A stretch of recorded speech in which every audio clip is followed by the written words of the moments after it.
Today we're going to be focusing on the sensor before the cat. Once this oxygen sensor gets hot enough to function, the ECM uses the data to either add or reduce fuel by controlling the fuel injectors to achieve the perfect air/fuel ratio. For example, if the sensor measures a rich condition, which means more fuel and less air, the ECM is going to reduce fuel. If the sensor measures a lean condition, which means more air, less fuel, the ECM will command more fuel. The average life expectancy for an oxygen sensor is around 100,000 miles. So the first symptom you might be experiencing with a bad oxygen sensor is having your check engine light on. Here's some codes related to a bad oxygen sensor. Now your oxygen sensor can still be faulty with no check engine light. So let's move on to the next symptom. The second symptom you might be experiencing with your car is poor engine performance.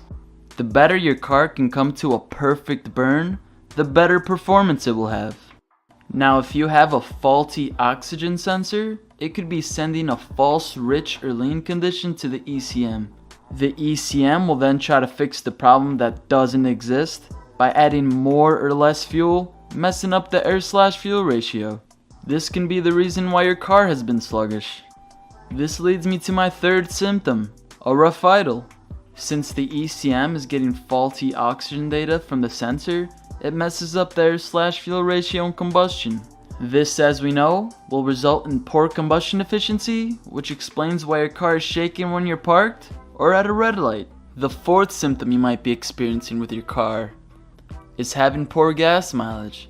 Since the oxygen sensor is a huge influencer to the decisions the ECM commands for fuel injection to achieve the best air/fuel ratio, if it sends a faulty signal of a lean condition, or in other words, more air, less fuel, the ECM will want to add more fuel.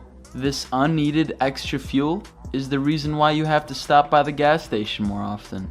Adding more fuel opens up a new rabbit hole, which leads me to the next symptom. A failed emissions test. Since there is more fuel than what is actually needed, the rest of it has nowhere to go but to go through the catalytic converter and out the tailpipe. Sure, the catalytic converter was designed to reduce harmful gases for the environment, but it was never designed to convert a massive amount. This is the reason why you're failing the emissions test. A quick tip to see if your oxygen sensor is bad is by unplugging the connector. Doing this will force your car to operate in open loop, which means the ECM is going to be using other sensors to calculate the air/fuel ratio, like the mass airflow sensor, ECT, throttle position, MAP, and others.